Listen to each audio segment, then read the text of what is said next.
Hello, everyone. Welcome back to Lincoln Journal Star's Life in the Red podcast. Luke Mullin and Amie Just, your hosts, as usual.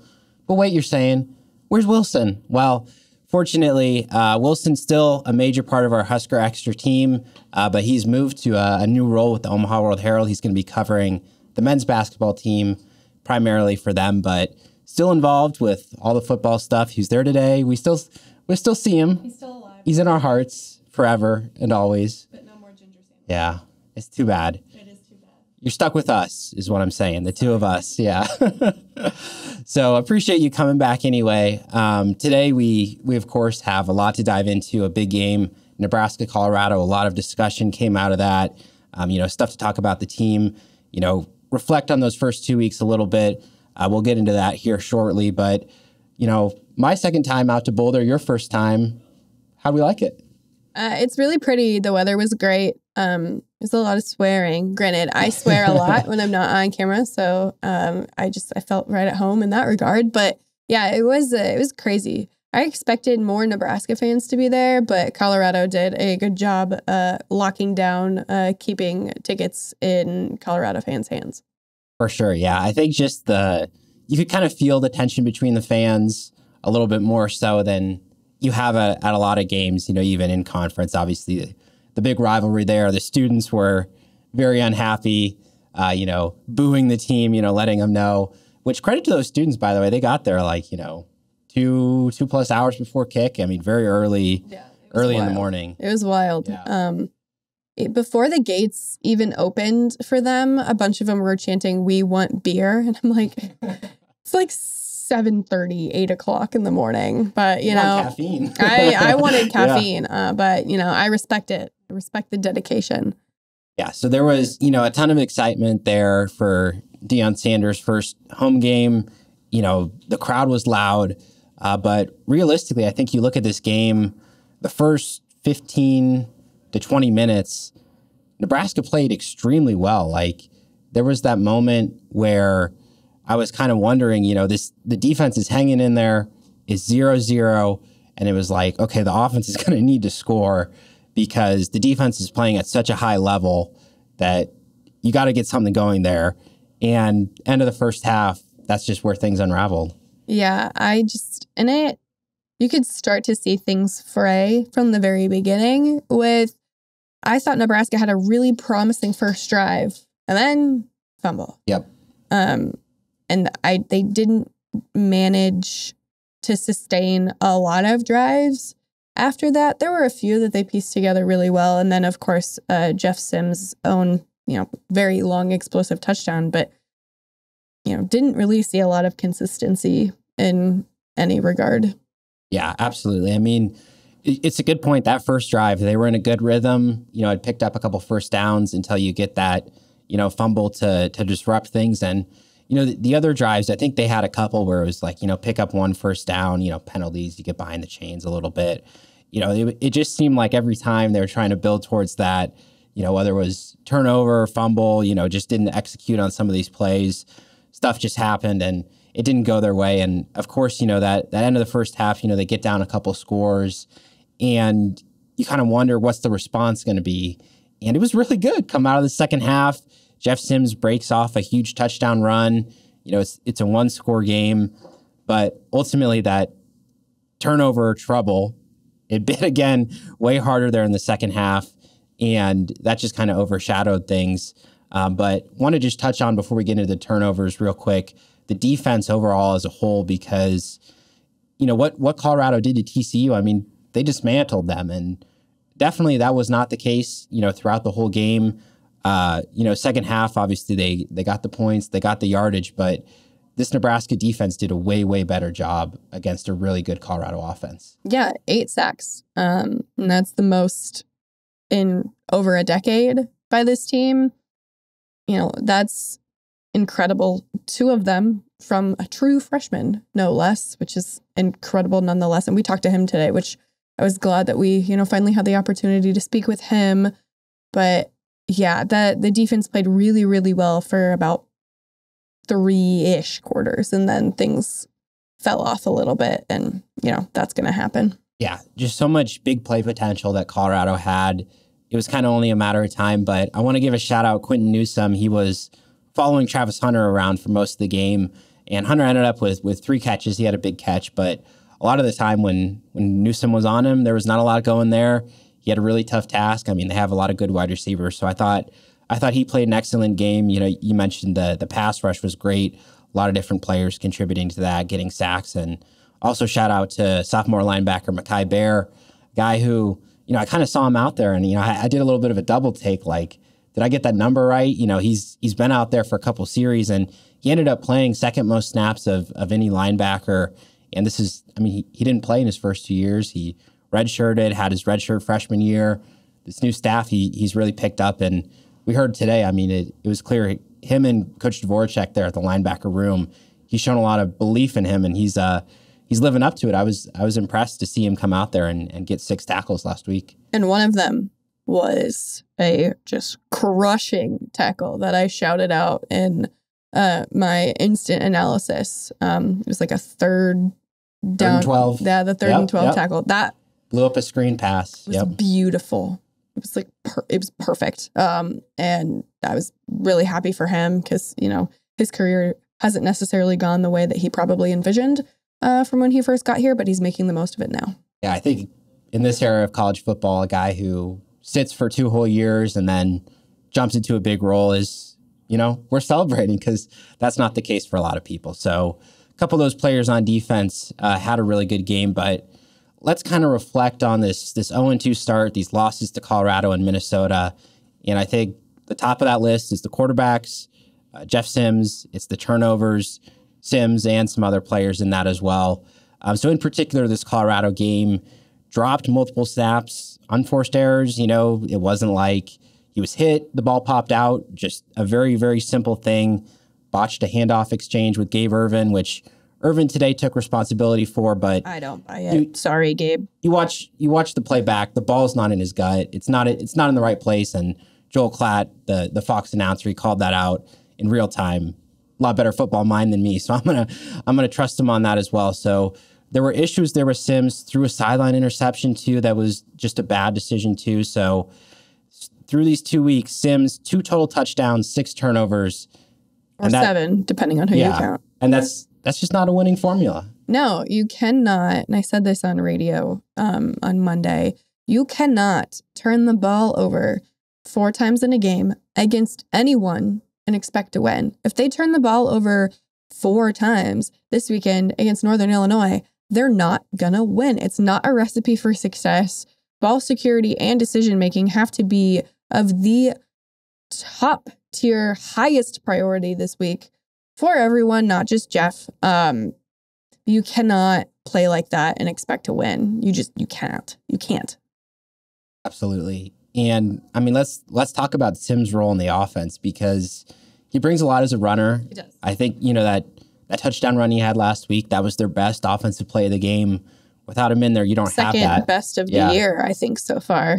Though, you know, he did drop the ball on what was the best play of the season, that beautiful, beautiful touchdown pass to Bullock. But, you know, like he has shown flashes of why they really like him. That touchdown against Colorado is like the prime example of that. But that does not outweigh the issues that they have shown so far. And maybe they'll get them fixed. Maybe he won't play this week, not because of the turnovers, but because he's dealing with an injury that we aren't quite sure what his status is yet. So, yeah, there's a lot of mystery around him for many reasons this week. Yeah, hurt that ankle there. Colorado defender landed on him there in the 4th quarter, didn't practice Sunday. We'll see if offensive coordinator Marcus Satterfield gives us an update on Wednesday. I am doubtful. Unlikely. Probably rule on Thursday is when we'll know to an extent what they expect there. But yeah, I just think you look at this offense, they haven't been able to get in a rhythm at all really throughout any of those quarters. The passing game has been very limited, like 150 yards or less in all of these games. So look at this quarterback discussion, and we got a chance to see some of those backups there on the field once Sims exited. Heinrich Harburg got most of the snaps. He led that touchdown drive there at the end, and Chuba Purdy came in for 1 pass. I think that was just was a passing situation on third down. No. It was because Heinrich Harburg's helmet came off, and if your helmet comes off, you have to leave the game. That's why Chuba came in. That's the only reason why Chuba came in, is because Heinrich went back to go into the huddle before the ref told him he had to get off the field. And that's why Jeff tried to run on, and they're no, and they put Chuba in. So yeah, that Chuba would not have gotten in if Heinrich's helmet didn't come off. Yeah, so a unique situation there. But, Harburg, I thought, just in the couple of series, plays that he led, he looked decent. Ultimately, his legs are going to be his best asset, very similar to Sims. So he got a couple of those carries. But, I thought the offense looked fine. He ran it well. And that's going to be the discussion as we come into this next week, because Sims' health, as you mentioned, up in the air a little bit. So it's going to be him or Harburg, who leads the team out there against Northern Illinois.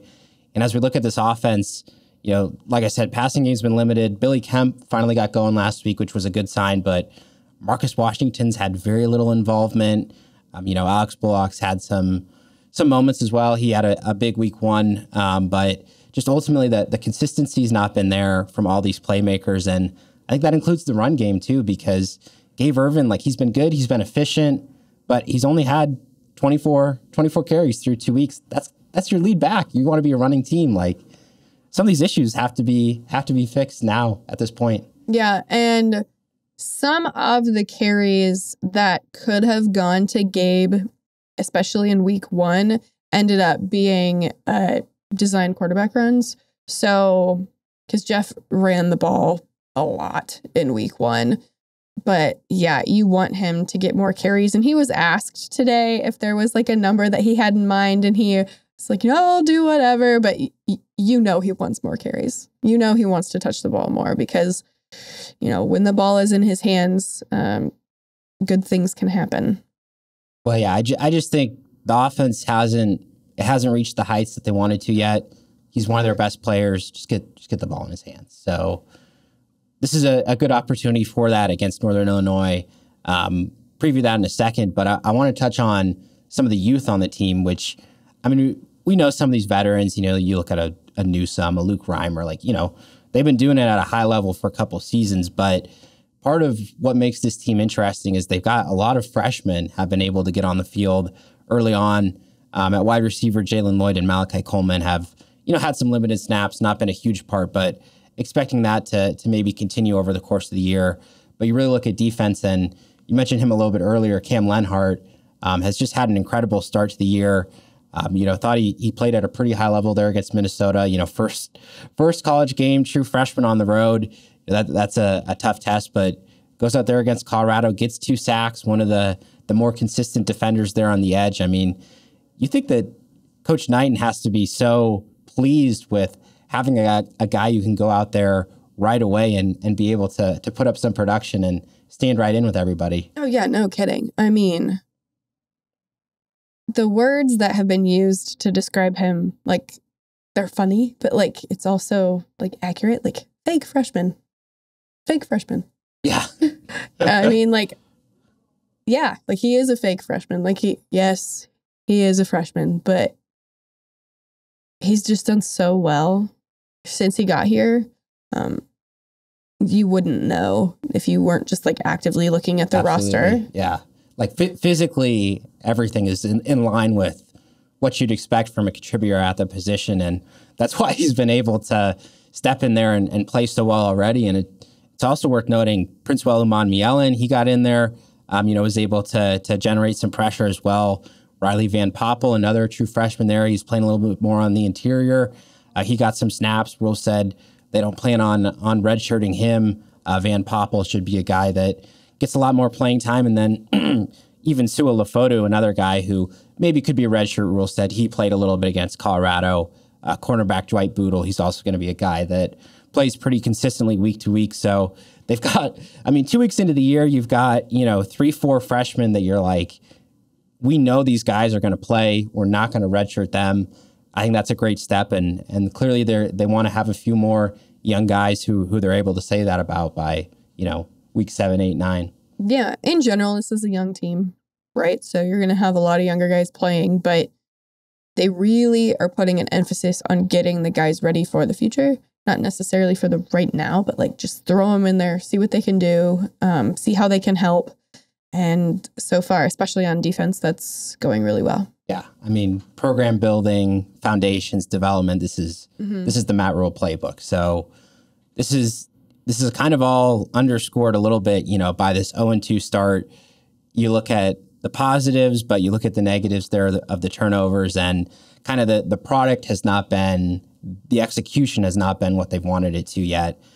So as we kind of turn the page on those first two games, how much of an importance do these two next home games, Northern Illinois and Louisiana Tech, like before the year, everybody would, and given, the offseason hype machine, it tends to spin things a little bit, but people would say, oh, these are going to be comfortable, easy wins. Now they're 0-2, and you're looking at it and you're like, these are going to be tough games. Yeah, it's like I said, if they get their turnover problems figured out, they'll be all right. Yep. But if they don't, this could be a long season. Cannot take anything for granted. Can't guarantee anything. So as we talk about this next opponent, Northern Illinois coming to Memorial Stadium, 6 p.m. night game. Should be a good atmosphere. First home game for Matt Rule. He said he was looking forward to it quite a lot there on Monday when we talked to him. But this Northern Illinois opponent, kind of an interesting start to the year for them. They're 1-1, but week one they beat Boston College. And it was like, okay, they're tough. But then they turn around and lose to FCS Southern Illinois, 14-11, a really ugly defeat. And part of the issue there is their quarterback, Rocky Lombardi, 1 touchdown, 3 interceptions so far this year. If that name sounds familiar, he's actually played in Memorial Stadium before, former Michigan State starting quarterback. So his return, but Northern Illinois, not been a great rushing team, but really been solid defensively. And I think that's not great news for a Nebraska offense that's been struggling to score points. Nope, not at all. So it's going to be interesting on Saturday night, that's for sure. Absolutely. And we've been talking about a lot, but it's our hot topic again this week. It's the turnovers. And the question that we want to talk about is, will Nebraska's turnover struggles continue against Northern Illinois? Yep. No, needs no elaboration, but I will. I don't think that they will. I think that it's going to be a continued point of emphasis, but I still think they're going to come up short in that regard. I would love to be wrong, but I need them to show me that they're working on it and that they're actually making progress in that area. And so far, they have not shown that. So there's bad habits, there's bad execution, timing. Yeah, these things take time to break those, to improve. And yes, they're practicing, they're focusing on these things. They're not burying their head in the sand. They know that they need to fix it. Rule said as much in the immediate post game after that Colorado loss, but ultimately, Sims, if he plays, if he goes out there, I mean, he's had dozens and dozens of games as a collegiate starting quarterback. He's had these turnover troubles. So yes, they can be limited, but no one is realistically flipping a switch overnight. Like, there are going to be games where they have fewer turnovers. Maybe this is one of them. Maybe it isn't. But as you said earlier, I mean, if these turnover troubles are the exact same as we saw the first 2 weeks, it's going to be a real problem for Nebraska against Northern Illinois. So as we move into our score predictions, I mean, we have to factor those turnovers in. I think it's going to be a pretty low-scoring game already. So what do we got? I do too. I say Nebraska 14, Northern Illinois 9. And my bold prediction is that one of Nebraska's touchdowns will be defensive.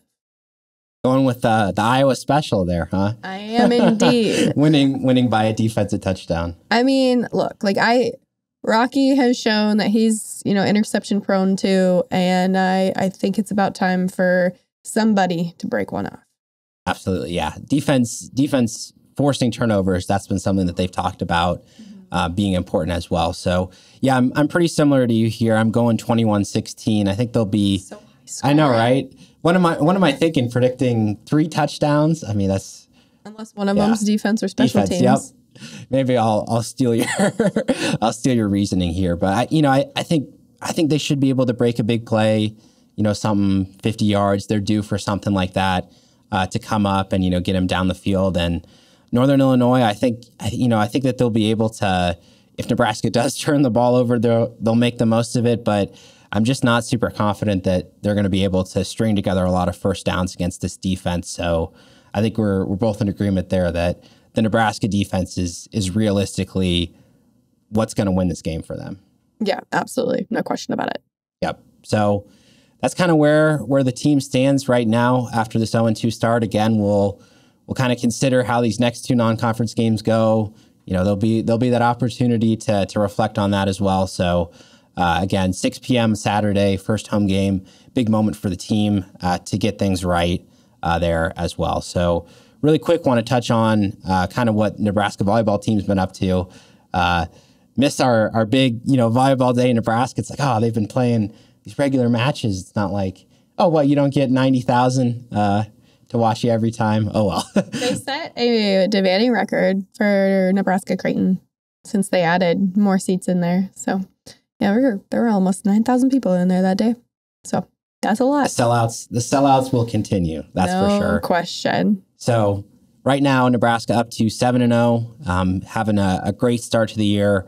2 recent matches to quickly catch up on. Merritt Beeson had a season high 17 kills, 3-1 win over number 16 Creighton, as you mentioned. And then more recently, Nebraska swept Long Beach State, season best 393 hitting percentage in that one. Really good couple of sets there for Nebraska in that win. And this sets up a huge match. Number 4 Nebraska, number 5 Stanford. As we record this, we don't know what's going to happen. You viewers, you'll know at home by the time you hear this, but going to be a fun one, right? Oh, yeah. It's on ESPN, not ESPN2, not ESPNU, ESPN, which is crazy. It's so exciting. So I'm really looking forward to it. It's going to be a really tough test for Nebraska. And those tough tests are going to continue because they have a really highly ranked Kentucky coming in here this weekend too. So if I'm excited for this week, it should be fun. Yeah, I think in particular the Stanford matchup, like when you have 2 high-level volleyball teams going at each other, I mean, you can just get some incredible runs, incredible intensity, stuff that, we've maybe seen glimpses of from this Nebraska team. So I'll just be interested to see how do they handle that intensity. That'll be a fun one for this young team. So we'll see what happens in that one. Big couple weeks coming up for Nebraska volleyball as well. So make sure you stay tuned for all the coverage, everything Huskers at journalstar.com. We got lots to come this week. Of course, first home game coming up. Lots to look forward to. So appreciate all of you viewers and listeners, as always, tuning into the Life in the Red podcast. We'll see you next time.